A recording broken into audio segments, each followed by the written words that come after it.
Hello and welcome to another bikepacking gear review video. It's been many months since I first looked at the Broken Road Steel. I did a review of it on my channel and I liked it so much that I said I was going to buy one, and after several delays to parts I finally got it built. So in this video I'm going to run through my Broken Road Steel and why I've chosen the parts that I have. And as always, a big thanks to Tony at Cogs Cycles in Selby for building this bike up for me. So here it is, my Sonder Broken Road Steel. I went for a kind of British racing green colour. I prefer that to the sort of white one that I looked at a few months ago. I went for a rigid option with front and rear racks and 29-inch wheels. The aim of the game with this bike was to make it as tough as possible. I want it to be robust and it should be able to handle loads of different things that I'm going to throw at it, which I will run through in just a second. This bike is taking over from my charge cooker. You may have seen that in some of my films. It's been all over the place.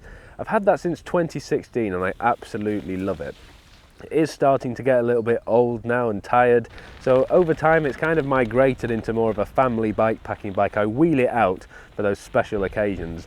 It's got a trailer attachment on the back so I can take my little one out with me, and just generally pretty robust. The problem with that though is the bike itself has become pretty out of date and obsolete. Getting hold of components for it is really challenging. It doesn't have boost spacing, so it's got a very peculiar wheel size that's very difficult to get hold of, and it's quick release as well. So getting hold of quick release, non-boost spacing mountain bike wheels is virtually impossible, I found. So just getting hold of components is a bit of a challenge. I also want something that's a bit more future-proof, which is why I've switched to this. I'm running the Sonder Alpha 29-inch wheels. I'll talk about the reason why I chose those in just a second. I'm running the SRAM NX Eagle group set with hydraulic brakes. I've gone for the SRAM level brakes, which are okay, but the reason I've done that is because that's exactly the same setup and spec I have on my Sonder Frontier, which is my main mountain bike that I use for bikepacking. That's the one with suspension and extra chunky tyres on there. The reason I wanted to do that is that actually this bike and the Frontier are both interchangeable between 29-inch wheels and 27.5. So now I have two sets of wheels that I can swap between both bikes. Whereas before I only had the 27.5 for the Frontier and the 29 now on this, but I can interchange them. So the 27.5 are the ones I'm going to be using with super fat tyres. I'm currently running 3-inch tyres on there, primarily for sand or winter conditions. But if I want to go a little bit faster, that's why I've got the 29ers, and that's exactly why I went for these in particular for this bike. I wanted something that was faster rolling. I could fit skinnier tyres to it, use it for a bit of gravel, cycle paths and road, and not notice the extra weight and the extra grip that you get on those fat tyres on the 27.5. So what tyres am I using? I'm using the Schwalbe G1 2-inch tyres for the 29-inch wheel, and they're pretty much akin to gravel tyres. They're pretty skinny. You can go really fast on the road with this, and that kind of suits this bike. I don't think I'm going to be taking it extreme off-roading because it's probably going to be more used for a family bikepacking bike if I'm running these wheels especially. I also want to draw your attention to the chainring. This is an absolute black oval chainring. You may know if you've been watching this channel for a while, I'm a big advocate of oval chainrings. I've been using them pretty much exclusively since I was about 19. And I absolutely love them.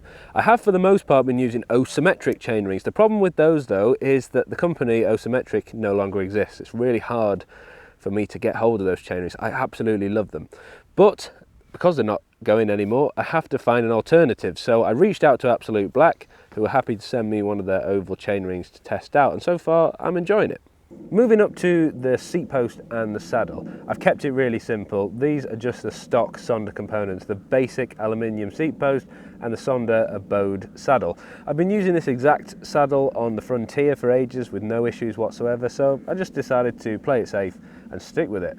Moving to the front of the bike, you can see I've got the On1 Jeff bars from Planet X, and these are the exact bars that came off my charge cooker. I just stuck some basic flat bars on the charge cooker for the time being.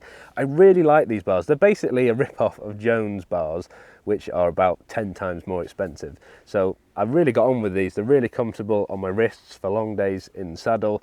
I've decided to attach some wolf tooth grips on there, and the reason I went for those is because they have this cool orange tint there which matches all of the Hope components you may have already seen. It's like my finishing kit. I've gone for a Hope stem and seat post, as well as some RC pedals, which I think makes the bike look especially cool. I've fitted the Old Man Mountain divide racks to both the front and the rear of this bike.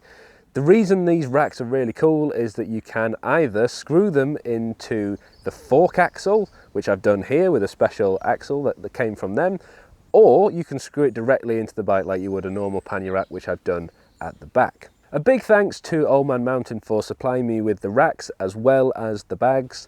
The team over there have been really helpful at getting me set up, because apparently nobody's ever done this combination before, the Sonder Pathfinder forks with a front rack and a through axle adapter, as far as they know.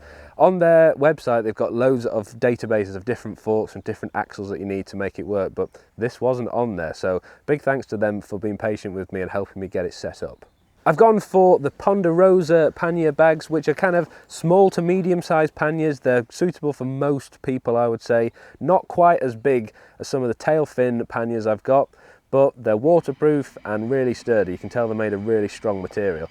I've decided to get some for the front as well as the rear, and the reason I'm doing that is this bike will now allow me to carry loads of stuff for my family bikepacking adventures. I am planning on putting a trailer adapter on this bike as well, and because I've got a baby on the way any day now, I'm going to move the toddler from the trailer to the front of the bike, probably with a shotgun seat, and then move the baby to the trailer so I can carry everything I need for a family bikepacking adventure on this one bike.